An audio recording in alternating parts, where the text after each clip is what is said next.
Hello everyone, welcome back to my channel my random topics. कैसे हैं आप सब? Hope you all good. मैं भी बिल्कुल अच्छी हूँ। आज मैं आपके साथ शेयर करूँगी फ्रिज क्लीनिंग के कुछ टिप्स। वैसे फ्रिज को क्लीन करना वीकली होना चाहिए और हमें करना भी चाहिए, बट मेरा फ्रिज है ना, काफ़ी टाइम से मैंने साफ़ ही नहीं किया था और बहुत ज़्यादा सामान इसके अंदर भरा हुआ था। मुझे तो ये भी याद नहीं आ रहा था क्या क्या सामान मैंने इसके अंदर रखा। और हम मिडिल क्लास फैमिली में ऐसा अक्सर होता है, और मेरे साथ ही नहीं बहुत लोगों के साथ ऐसा होता होगा। होप आप सबके साथ भी ऐसा होता होगा कि कई बार कुछ सामान ऐसे रखा हुआ होता है और हम सोचते हैं कि इसको निकाल देंगे, बट हम निकाल ही नहीं पाते। कई बार माइंड से निकल जाता है या फिर कई बार टाइम भी नहीं होता। तो बस आज मेरे सभी काम को साइड कर कर मैं आ गई अपना फ्रिज क्लीन करने। मैं आपके साथ शेयर करूँगी कुछ टिप्स भी, कुछ आइडियाज़, और बिल्कुल सिंपली तरीके से किस तरीके से अपना फ्रिज आप क्लीन करोगे वो मैं आपके साथ शेयर करूँगी। फ्रीज़र मैंने पहले से ही क्लीन कर लिया था, क्योंकि बर्फ़ अगर फ्रिज के अंदर जमा रहे तो इससे हमारा फ्रिज ना थोड़े लंबे टाइम तक जो है ठंडा रहता है। और मुझे आज फ्रिज क्लीन करना था तो इसके लिए फ्रिज आज पूरा टाइम खुले ही रहने वाला है, इसलिए मैं फ्रीज़र को नहीं खोलूँगी। जब भी आप फ्रिज क्लीन करो ना, सबसे पहले अपनी लाइट ज़रूर से ऑफ़ कर लीजिएगा फ्रिज की, क्योंकि इलेक्ट्रिसिटी बहुत ज़्यादा कंज्यूम होगी उसमें, और उसका कोई फ़ायदा भी नहीं है कि बहुत ज़्यादा अगर आपकी लाइट खर्च हो रही हो और फ्रीज क्लीन करते टाइम। और चलिए, अगर आप फर्स्ट टाइम मेरे चैनल पर आए हैं, फर्स्ट टाइम मेरी वीडियोस देख रहे हैं, तो चैनल को ज़रूर सब्सक्राइब कर लीजिएगा और बेल आइकन ज़रूर दबा लीजिएगा, जिससे आने वाली वीडियोस की नोटिफिकेशंस भी आपको मिलती रहे। सबसे पहले जब भी हम अपना कोई भी एरिया क्लीन करने जाएँ, चाहे वो किचन हमारा हो गया या हमारा कोई भी पार्ट हो गया हमारे घर का, सबसे पहले आप उसको खाली कर लीजिए। जैसे मेरी फ्रिज है, सबसे पहले मैं इसको खाली करूँगी, सारा सामान निकाल कर मैं इसका यहाँ पर रखने वाली हूँ। यहाँ पर मैंने एक कपड़ा बिछा दिया जिससे मेरी किचन भी बहुत ज़्यादा गंदी ना हो। और ये आप देख सकते हो लंबे टाइम से ध्यान ना देने की वजह से, और जिसमें मैंने पूरे फ्रिज में ना अच्छे से अपने मैट से कवर किया हुआ है, बट इसकी रबड़ और जो मैट के नीचे का एरिया है वो सभी बिल्कुल ही गंदा हो गया और बहुत ज़्यादा निशान वहाँ पर हो गए हैं। तो ये सब कुछ हमें साफ़ करना है, और अभी तो मुझे बिल्कुल अच्छे से ध्यान है कि 1 महीना पहले ही मेरे फ्रिज की क्लीनिंग हुई थी, उसके बाद कोई क्लीनिंग हुई ही नहीं है। तो इस टाइप के जो ये डाइनिंग मैट्स आते हैं, मेरे पास यही रखे हुए थे, तो मैंने यही अपने फ्रिज में रखे हुए हैं। सारा सामान फ्रिज में से खाली करके एक बास्केट में मैंने रख लिया है। वापस से ये सामान उसमें बिल्कुल भी नहीं लगाऊंगी। जिस चीज़ की मुझे ज़रूरत है सिर्फ वही सामान मैं उसके अंदर से रखूँगी दोबारा। और क्योंकि कुछ लिक्विड जूस वगैरह हमारे फ्रिज में रखे रहते हैं, मेरे पास तो रखा रहता है, जिसकी वजह से ये सभी मैट्स के ऊपर निशान हो गए हैं, क्योंकि जूस हम उसमें से ले लेते हैं और थोड़ा बहुत उसमें से टपक ही जाता है नीचे, तो जिसकी वजह से फ्रिज के अंदर भी काफ़ी निशान हो गए हैं। और ये सभी मैट के नीचे थे तो मुझे बिल्कुल भी नहीं दिखाई दिए, ऊपर होते तो शायद मैं उनको क्लीन भी टाइम पर कर पाती। तो सबसे पहले फ्रिज हम खाली कर लेंगे। फ्रिज के अंदर आप बहुत ज़्यादा ऑर्गेनाइज़र्स यूज़ मेरे हिसाब से तो बिल्कुल भी नहीं करिएगा। बहुत सिंपली तरीके से अपना फ्रिज आप अरेंज करके रखिएगा। जब से मैंने ये फ्रिज लिया है, मतलब लगभग 5 साल हो गए हैं, और ये टेप्स वगैरह सब अब तक ऐसे के ऐसे ही लगी हुई हैं। चलिए, आज ये भी मैं निकाल ही देती हूँ।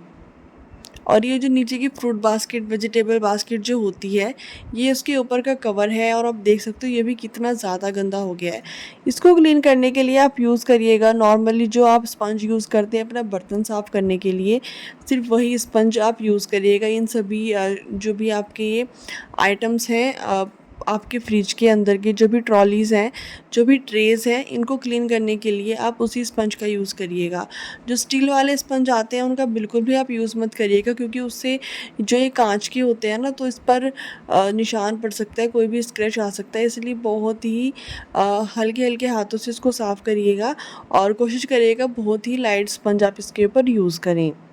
आप चाहो तो इसके लिए कोई लिक्विड भी तैयार कर सकते हो। लिक्विड आप किस चीज़ का तैयार करोगे? क्योंकि मैंने फ्रिज 1 महीना पहले साफ़ किया था, तो बहुत ज़्यादा मेरा जो भी ये काँच था ये गंदा नहीं हुआ था, तो मुझे थोड़ा ही इस पर मेहनत करनी पड़ी। अदरवाइज़ आप कुछ चीज़ें, कुछ टिप्स फ़ॉलो कर सकते हैं अपनी फ्रिज के अंदर स्मेल ना होने के लिए। मेरी फ्रिज गंदा बहुत था, बट मेरी फ्रिज के अंदर कोई स्मेल नहीं थी।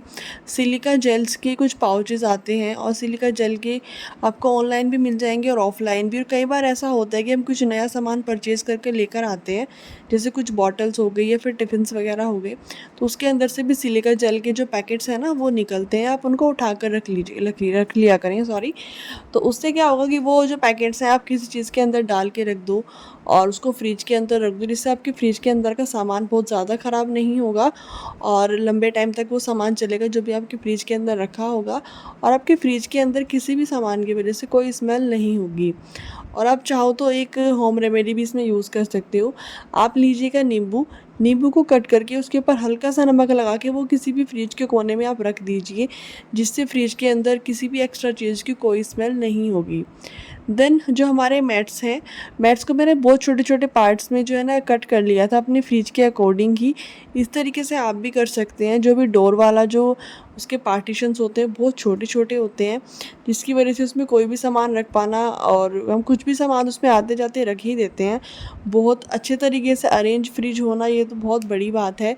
और बच्चों के साथ तो इतना सारा सामान होता है कि कुछ भी सामान रख दिया ऐसे ही रखा जाता है, तो उसमें आप यूज़ कर सकते हैं इस तरीके के मैट्स। ये डाइनिंग मैट्स आते हैं, इनके साथ ग्लास के साथ के जो मैट्स होते हैं ना, वो मेरे पास मेरे फ्रिज डोर में पार्टीशन है, तो मैं ये वाले मैट्स वहाँ पर लगाती हूँ।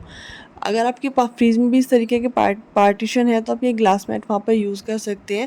अदरवाइज़ अगर नहीं है तो आप ये यूज़ करिएगा छोटे छोटे कुछ भी सामान रखने के लिए।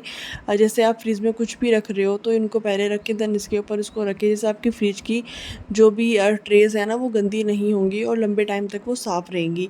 क्योंकि मैट्स वगैरह तो आप निकाल कर टाइम टू टाइम क्लीन कर सकते हो, बट फ्रिज की ट्रेज़ निकालना और रोज़ रोज़ फ्रिज खाली करना ये तो बिल्कुल भी पॉसिबल नहीं है। तो आप देख सकते हो मेरे फ्रिज में ना ये जो डोर है इसमें साइड में ना बहुत सारी पार्टीशंस हैं, तो इन सभी पार्टीशंस के अंदर मैंने मैट्स कट करके रखे हुए हैं इनके साइज़ के हिसाब से ही, जिससे ये गंदे ना हो।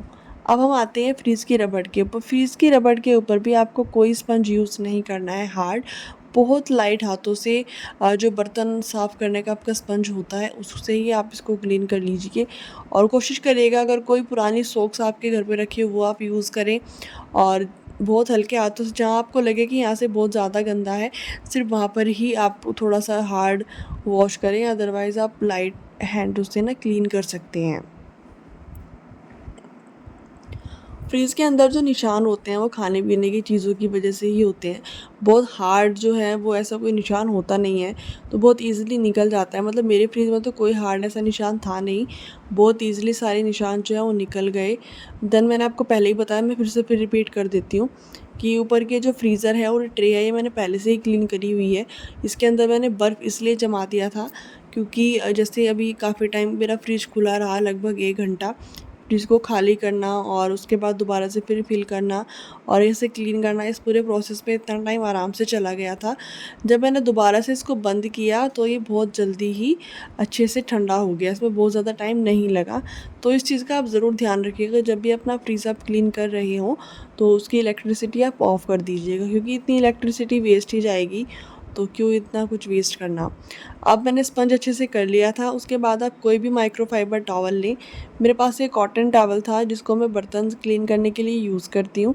क्लीन मतलब जैसे धोने के बाद हम उनको साफ़ करके रखते हैं, तो उस पर्पज़ से मैं इस टॉवल को यूज़ करती हूँ। तो आप भी किसी भी तरीके का कोई टॉवल ले सकते हैं। माइक्रोफाइबर का टॉवल आपके पास है तो वो ले लीजिए, अदरवाइज़ कॉटन टॉवल से भी अच्छे से क्लीन हो जाएगा। तो आप कॉटन टॉवल लीजिए और उससे अपने फ्रिज को अच्छे से साफ़ कर लीजिएगा। अब आप चाहो तो इसमें आप यूज़ कर सकते हो जो मैंने नींबू वाला आपको फ़ॉर्मूला बताया था आपके फ्रिज के अंदर, देन आप वो प्रोसेस यूज़ कर सकते हो उस टॉवल के साथ भी। एक गर्म पानी लीजिएगा, गर्म पानी में नींबू निचोड़िएगा। सेम अगेन अगर आपके पास बेकिंग सोडा है तो वो डालिए, अगर वो नहीं है तो आप उसमें सिर्फ नमक भी डालेंगे तो भी चलेगा। और इस टॉवल को उसके अंदर डिप कीजिए अच्छे से, और उसके बाद अपना फ्रिज आप क्लीन करिएगा। आप देखेंगे कि फ्रिज के अंदर कोई भी स्मेल नहीं रहेगी, और जो स्मेल अगर आपके फ्रिज के अंदर कुछ है भी थोड़ी बहुत तो वो भी बहुत ईज़िली चली जाएगी इस तरीके की क्लीनिंग से। तो मेरा फ्रिज लगभग बिल्कुल अच्छे से क्लीन मैंने कर लिया है।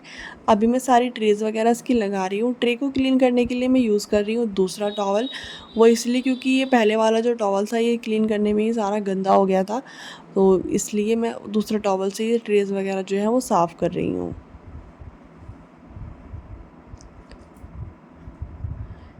आजकल फ्रिज में ग्लास ट्रेज आती हैं, पहले फ्रिज में प्लास्टिक की या फिर कोई अलग मटेरियल की ट्रेज आती थी। आजकल मोस्टली चीज़ें जो है ना ग्लास की हो गई हैं, तो साफ़ करना उसके बाद उनको मेंटेन रखना ये बहुत बड़ा टास्क है।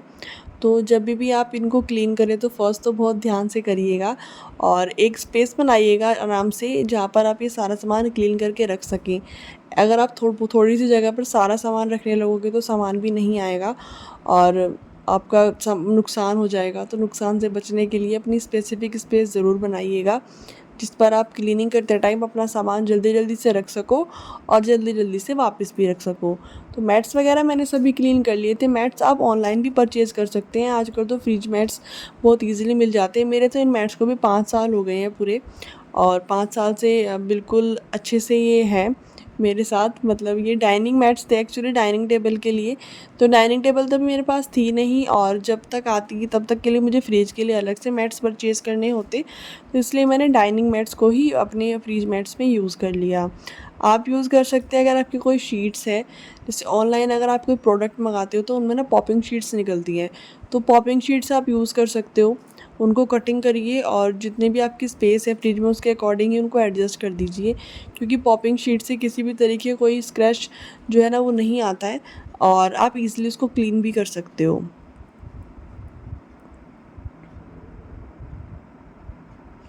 देन सब कुछ अच्छे से अरेंज करने के बाद जितने भी ये ट्रेज़ थी, साइड में जितना भी पार्टीशन ट्रेज़ थी सबको मैंने अच्छे से अरेंज किया और वन बाय वन करके सभी ट्रेज़ को लगाया।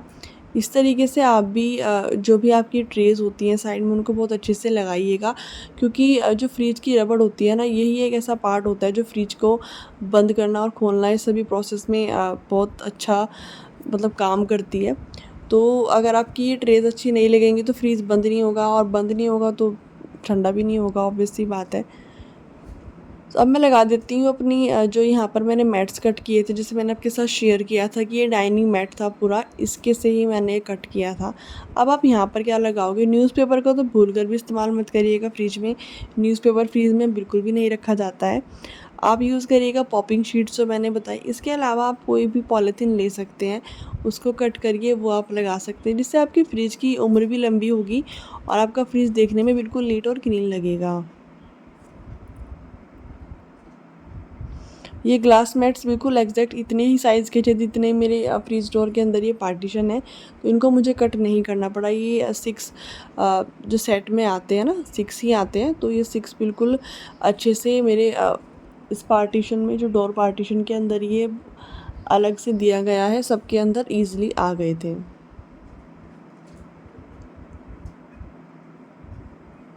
अब हम सामान दोबारा से फिल कर लेते हैं।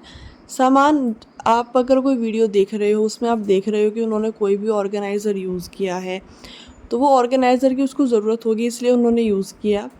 तो मेरे पास तो सिर्फ यही ऑर्गेनाइज़र था, इसको भी मैं पिछले 1 साल से यूज़ कर रही हूँ। काफ़ी अच्छा ऑर्गेनाइज़र है, इसमें आप रख सकते हो मिर्च, अदरक, नींबू ये सारी चीज़ें। तो अगर आप देख रहे हो कि आपने वीडियोज़ में देखा कि उन्होंने कांच के कुछ ऑर्गेनाइज़र्स यूज़ किए हैं, बिल्कुल भी नहीं मत करना है।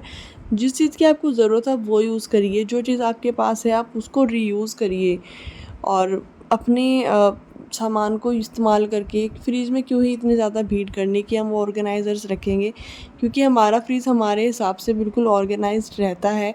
आप कितनी भी कोशिश कर लीजिए, कितने भी ऑर्गेनाइज़र्स रख लीजिए, फ्रिज को जिस तरीके से आप बहुत सिंपली तरीके से मतलब जितना मेंटेन रख पाओगे वो उतना ज़्यादा अच्छा रहेगा। जितने ज़्यादा ऑर्गेनाइज़र्स इसके अंदर रखोगे उतना ही ज़्यादा फ्रिज आपका भरा भरा हो जाएगा, क्योंकि फ्रीज़ के अंदर ऑलरेडी सारे पार्टीशंस दिए हुए होते हैं। कौन सी ट्रे में आपको चीज़ रखनी है, कौन सी ट्रे में आपको मिल्क रखना है, कौन सी ट्रे में आपको फ्रूट्स रखने हैं, ये सब कुछ तो फ्रिज में ऑलरेडी मेंशन होता ही है। तो इसके लिए क्या ही अलग से कोई भी आप ऑर्गेनाइज़र्स जो हैं वो परचेज़ करेंगे। तो ये कुछ सामान है जिसके लिए मैं यूज़ कर रही हूँ ये बॉक्स। इस बॉक्स को इसलिए क्योंकि ये बॉक्स मेरे पास ऐसे फ्री रखा हुआ था और अगर पॉलीथीन ऐसे रखूँगी तो बहुत तो मेसी लगेगा, इसलिए मैंने इस बॉक्स के अंदर इसको रख दिया, क्योंकि ये अभी बहुत जल्दी तो काम नहीं आएगा। इसमें कुट्टू का आटा है और कुछ सूजी है, तो ये चीज़ जब भी काम आएगी मुझे याद रहेगी कि मैंने इस बॉक्स के अंदर रखी है और मैं बहुत ईज़िली वहाँ से निकाल पाऊँगी। तो मैंने आपके साथ शेयर किया था सिलिका के जेल, तो ये मेरे पास मिठाई है सिलिका के जेल मैं इसके अंदर डाल रही हूँ ये सैशे, और आप देखोगे कि मिठाई बिल्कुल एज़ इट इज़ ऐसी ही रहेगी। जब भी मुझे ज़रूरत होगी इसको निकाल कर खाने की तो मैं बहुत आराम से खा सकती हूँ। तो आप भी ये सिलिका के जितने भी पैकेट्स आपकी चीज़ों में निकलते हैं या फिर आप अलग से परचेज़ कर लीजिए। ये आप अपने बिस्किट्स में, ड्राई फ्रूट्स में, हर जगह पर इन पैकेट्स को यूज़ कर सकते हो। तो मैंने अपना सारा सामान भी अच्छे से अरेंज किया, जिस चीज़ की मेरे को ज़रूरत थी वो सामान मैंने सारा अपने फ्रिज के अंदर लगाया और अपने फ्रिज को रीऑर्गेनाइज़ दोबारा से कर लिया। तो आपको कोई भी टिप अगर आपको अच्छी लगी हो मेरी वीडियो में तो वीडियो को ज़रूर से लाइक कर दीजिएगा, शेयर ज़रूर करिएगा ताकि मेरी वीडियोस, मेरे एक्सपीरियंसेस और लोगों तक भी पहुंच सके। और वीडियोस देखने के बाद अपने घर में कुछ भी चेंज करना ये बिल्कुल समझदारी वाली बात नहीं है। जो आपके पास है, जिस चीज़ की आपको ज़रूरत है वही चीज़ें आप ऐड करिए अपने किचन में, अपने घर में। और वीडियोस देख के तो बिल्कुल भी नहीं आप चेंज करिए, क्योंकि वो जो वीडियो बना रहे हैं वो उनकी ज़रूरत है, आप जो कर रही हो वो आपकी ज़रूरत है। तो अपनी ज़रूरत के हिसाब से ही आप सामान लोगे ना। तो चलिए मिलते हैं नेक्स्ट वीडियो में, तब तक आप इंजॉय करिएगा मेरी वीडियो को देखते रहिएगा। Thank you. राधे राधे।